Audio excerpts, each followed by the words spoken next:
Hey guys, welcome back. So on the way home, found this on the side of the road in a free pile.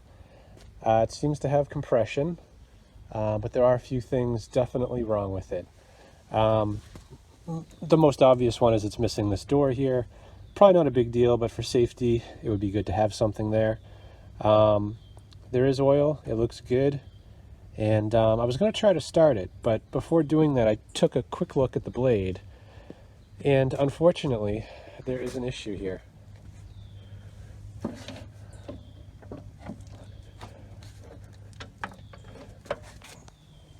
So it wasn't readily obvious at first, but this little piece of metal right here sticking up is kind of the sign of what's going on here. This is supposed to lock this top cap onto the bottom one and keep everything nicely secured in there, but you can see it's kind of twisted out, and I'm going to try to straighten that out, but I have a feeling there could be something bent or not right down here. So let me get you set up and we'll take a closer look at that. Okay, so this is my mower and this is the free one. Let's see what this one looks like.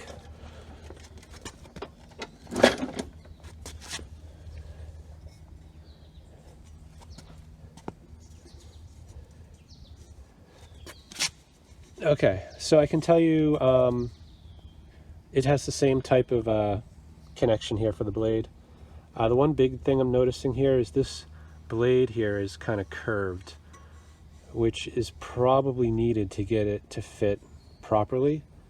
This blade does not have a curve in it, so most likely this is the wrong blade installed, which is why this isn't tightening down and locking the way it should. So for the purposes of testing, I am just going to pull the blade off of here and put it on the free one and try starting it.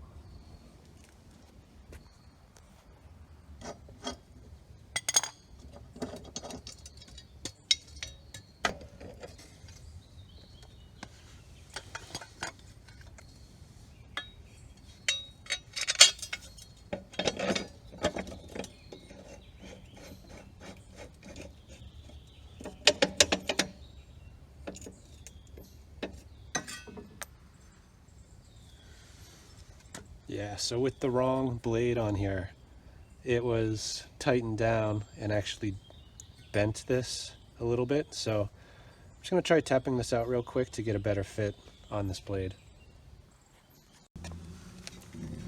All right, so I gave this a few good whacks right here with the sledgehammer, and now it fits on there real nice. So I'm just going to try it again and see if it will lock into place.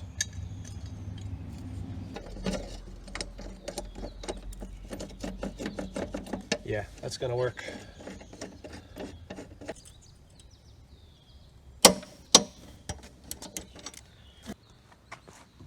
Okay, what do you think the odds are of this just starting?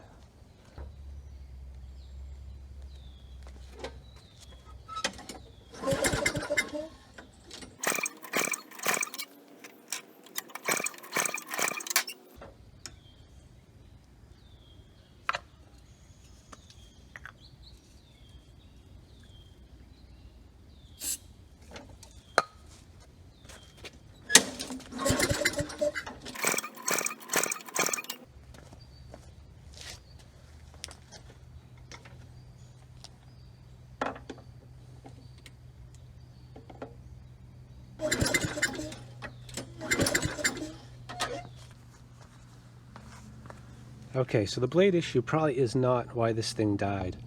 As far as I can tell, there's no spark. The spark plug in here looks brand new, so I think that's what someone was troubleshooting, and they gave up on it and tossed it to the curb. So two things I want to check. I did not see any spark. This has a switch on it, so when you pull that handle, it either kills spark or allows spark, and this doesn't feel like it's pulling back all the way, so I do want to pop this cover off, just get a better look at that switch and maybe disconnect it and see if we get spark back.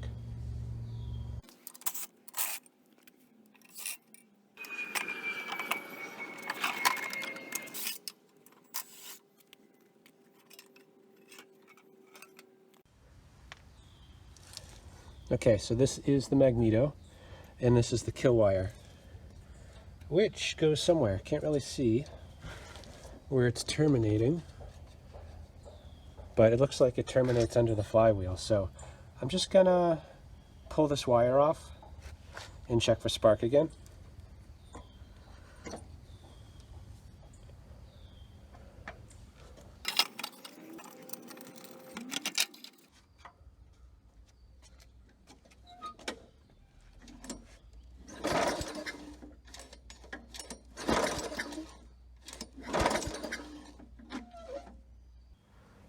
Okay, even with the kill wire off, still no spark. So there's two things I noticed that I'm going to try here to get spark back. First is the magneto is rubbing here on the magnet. That potentially could be causing the issue, so I'm going to re-gap it, try it again. If that doesn't work, I'm just going to take this coil off and do an ohms test on it and see what I get.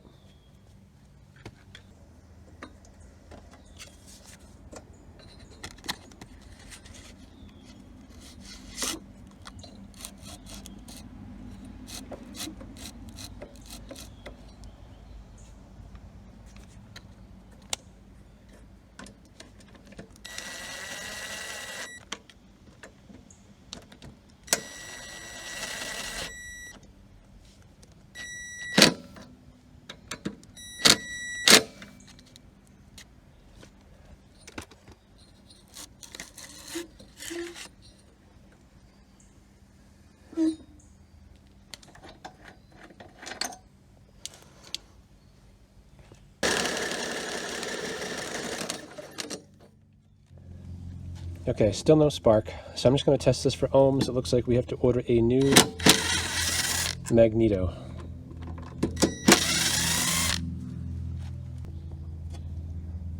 So the way you test this is you put it on ohms, you put one here where the spark plug goes, and the other one on the metal on the body. And I don't know the exact reading for this, but for Briggs generators, it's around 4,000 or 5,000 ohms. So I'm expecting something similar to that.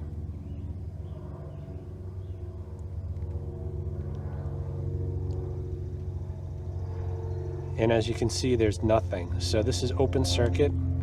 Magneto is definitely bad. Yep, so I'll order a new one of these, turn you back on when it comes.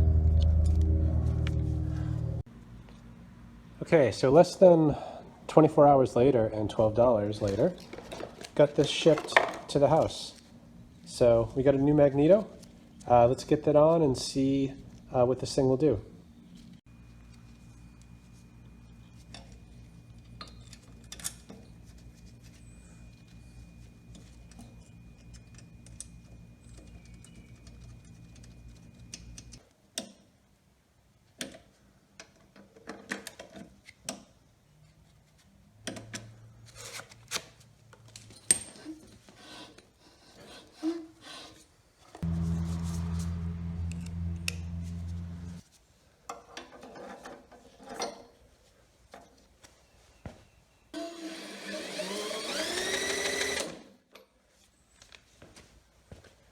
Okay, good.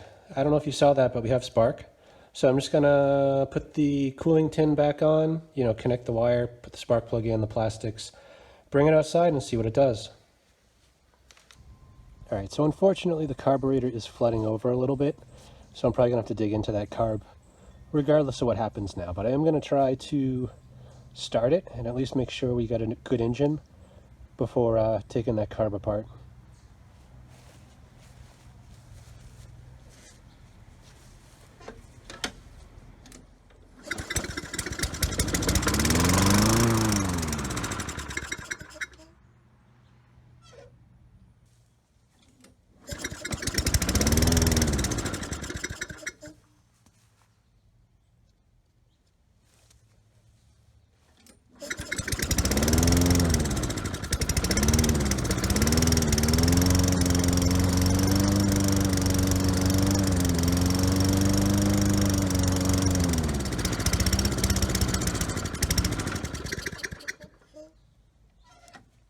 All right, so pretty smoky. Carb carb is definitely an issue. Could be more than just the carb.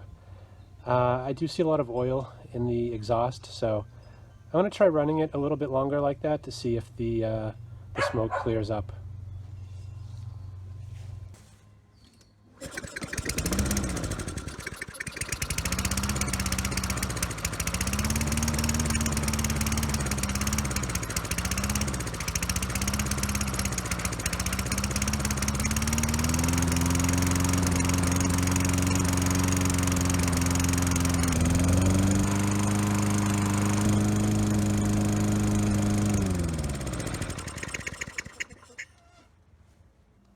Okay, so now we know the engine's good, and the carburetor is not very good.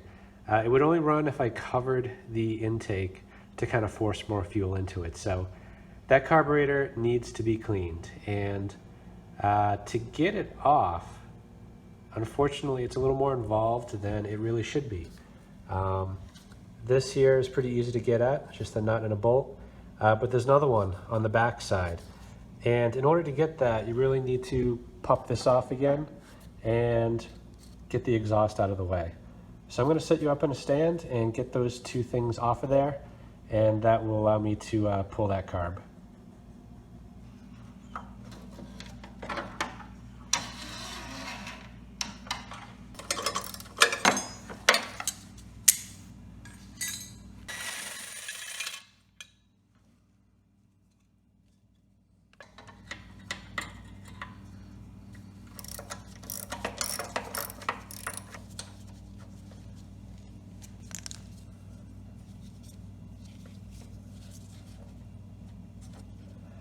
This is just the breather hose. And for the fuel line, there's still fuel in here, so I'm just going to pull that off and put a shutoff valve on there temporarily.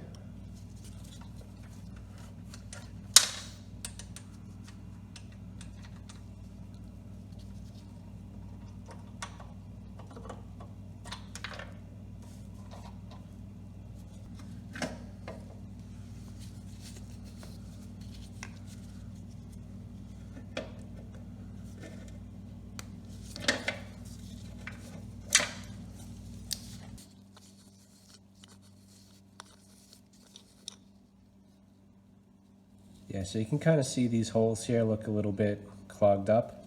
This is what feeds the main jet.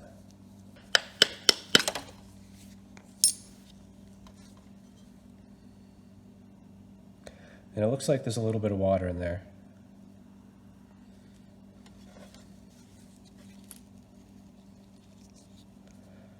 But otherwise, it doesn't look terrible in here.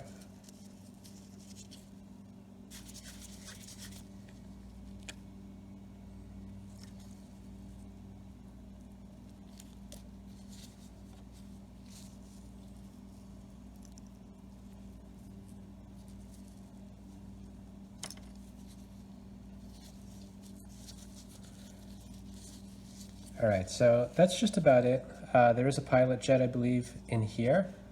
That needs to come out. And the emulsion tube, I think, can also come out.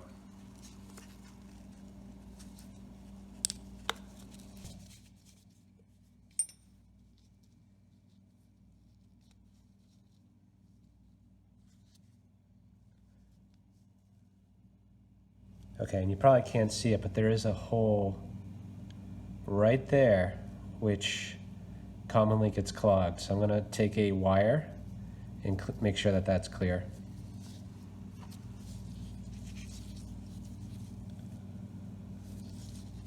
And then the emulsion tube should be able to just push right out.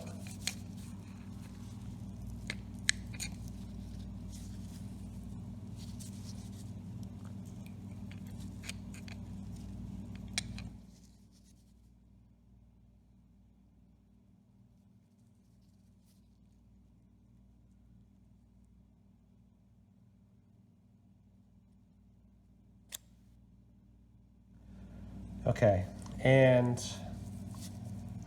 you can see here this little O-ring. There's supposed to be another one right there. So I'm guessing it got stuck inside. Yeah, it's hard to tell, but I think it's down there. So I'm going to work at this a little bit and see if I can get that out. All right, so I've been able to work that O-ring up a little bit. I should be able to grab it now and get that out of there. And that does it. So this is ready for a bath in the ultrasonic, as well as a few of these other parts. Before I do that though, I usually like to run a wire through these holes. I mean, the ultrasonic that I have is not very powerful, so it's best to make sure these holes are clear. And then the ultrasonic just cleans it up real nice. But clogged holes, it doesn't necessarily free them up without a little bit of help.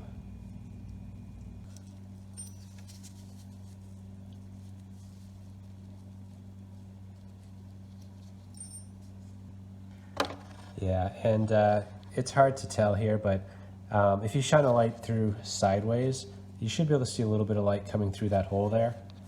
And I see absolutely nothing.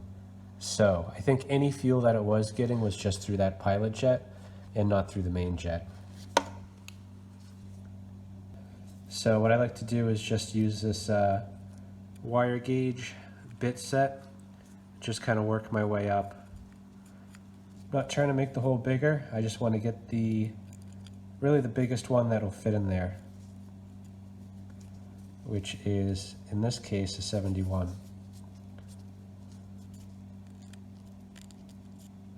Let's try a 72, yeah, that's too big. So 71 is the one that fits.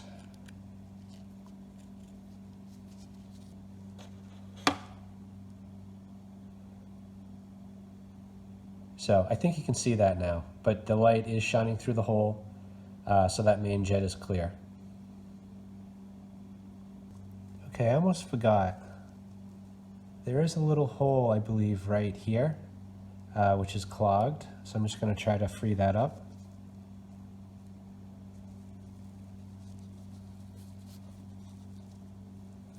And you can see now it's clear.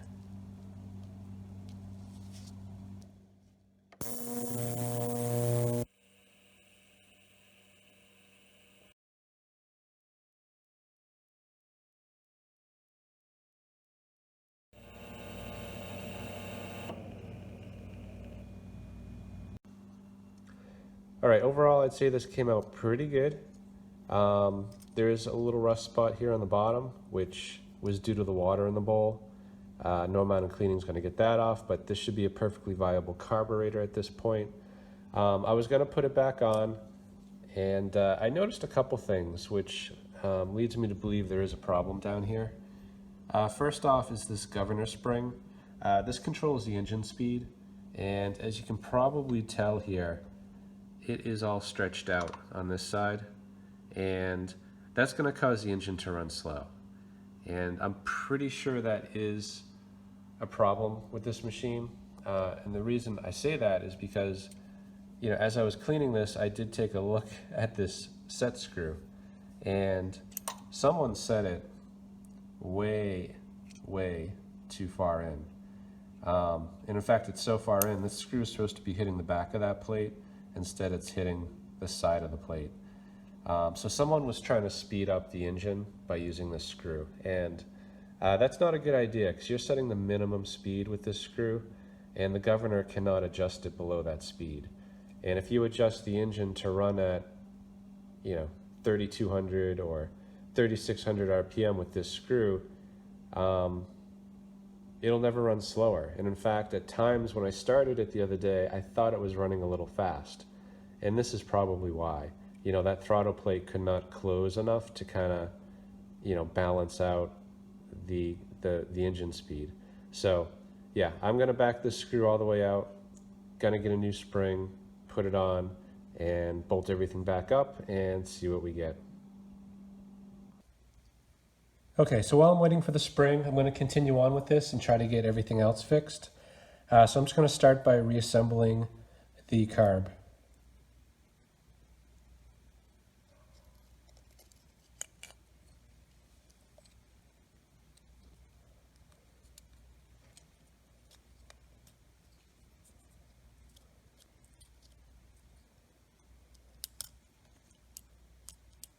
Okay, and I have some new O-rings here, so the ones that came out of it don't look terrible, but since I have a bag of about 25 of them, I will use a new one.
Okay, that more or less does it.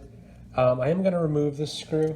I don't know if this was the same thread as the original one, so the threads might be all goobered up, but I have this carburetor here, which is also a Tecumseh. It comes off a bigger engine, but you can see here, throttle, set screw, how it's supposed to look. So I'm going to take this one off and see if it'll fit in here. Worst case, I'll just take it off and not put anything in, but let me at least try to put the correct bolt in there.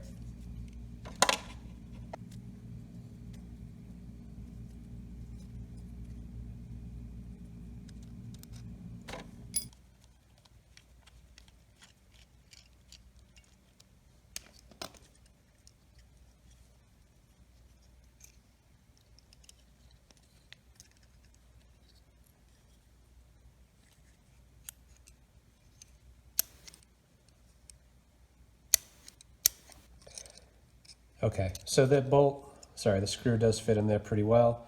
Throttle plate is hanging up though.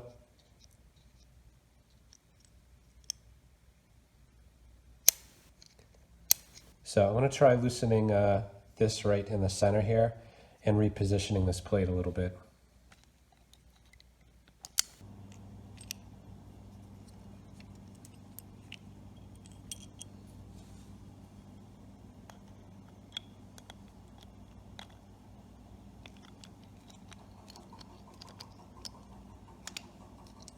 Okay, so it looks like it's working pretty well now.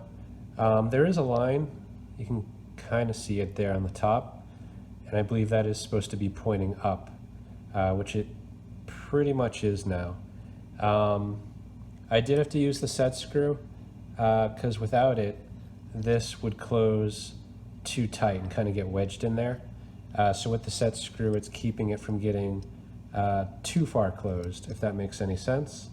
You know, now it basically does close all the way, and it opens and closes just the way it should. All right, so I'm going to pull this plastic cover off. In order to do that, you got to turn the mower up on its side, and there's 2 bolts on the deck side holding that on.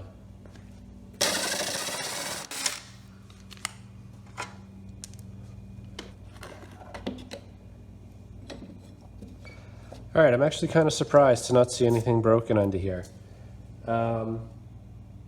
You know, this cable has a lot of slack in it, so maybe it's broken internally. Was not expecting to see this still connected. So,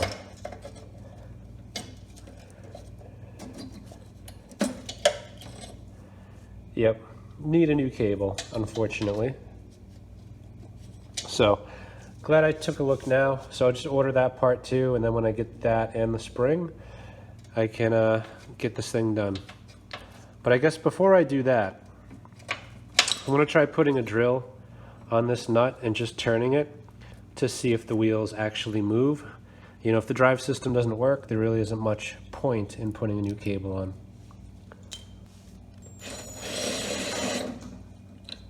Yep, I'd call that a win. So the only other thing here, when I took off the cover, unfortunately, that support broke off. So now there's only going to be one screw holding it on. So I'm going to get this out of here and just try securing the cover with one screw just to make sure that that's enough.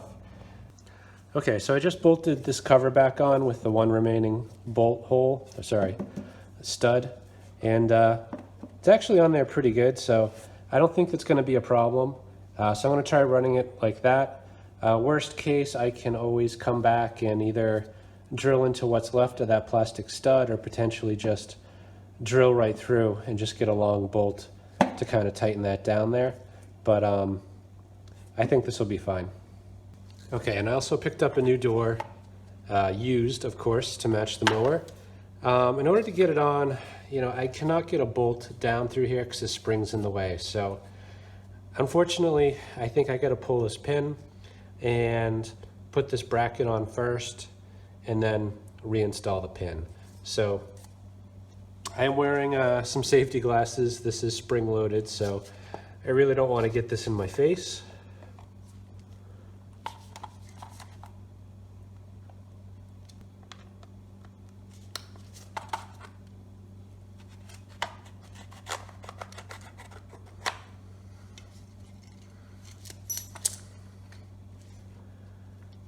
Okay, that wasn't too bad.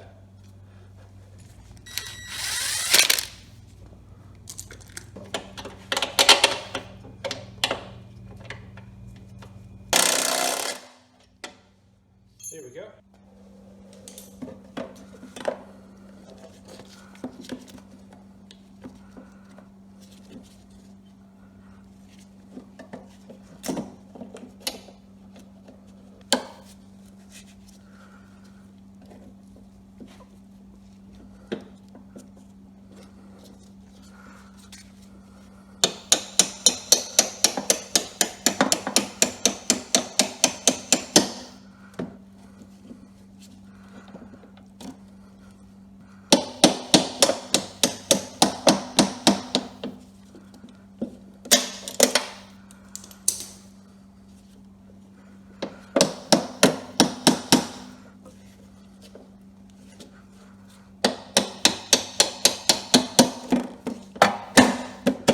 Good.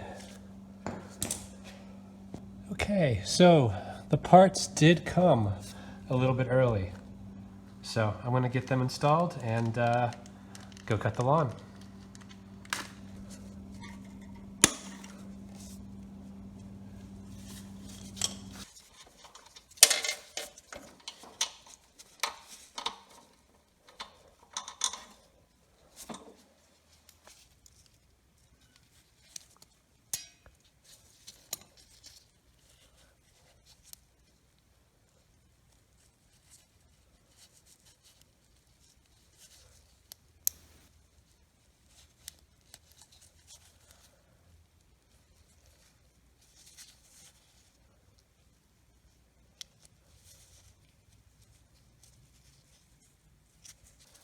Okay, and just for comparison, you can kind of see the difference here. And I did cut off the loop at the end. So it was about 1/4 inch too long.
Okay, so you can see the cable is too loose.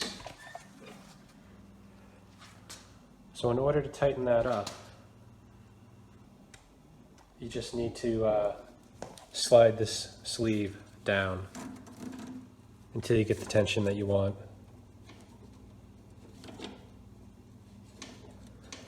That feels pretty good.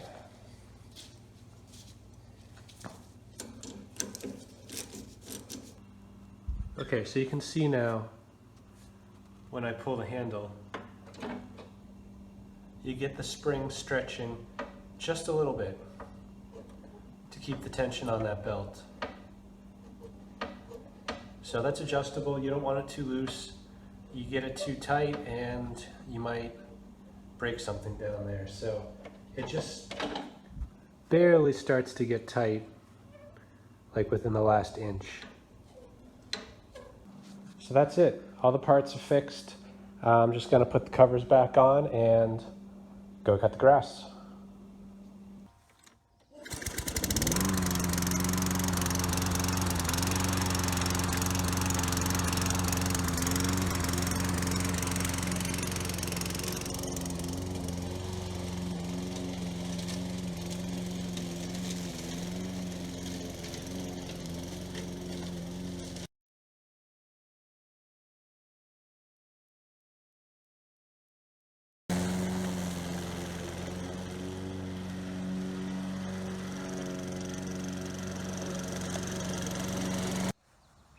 All right, so not bad. I actually think this one starts much easier than my newer Toro, and it actually fits under the trampoline. The handle's a bit lower. So overall, not a bad machine. When there's no load on it, it does kind of skip a beat, but when you're cutting, it runs strong. So I think I'm done here. I hope this helps someone. Thanks for watching.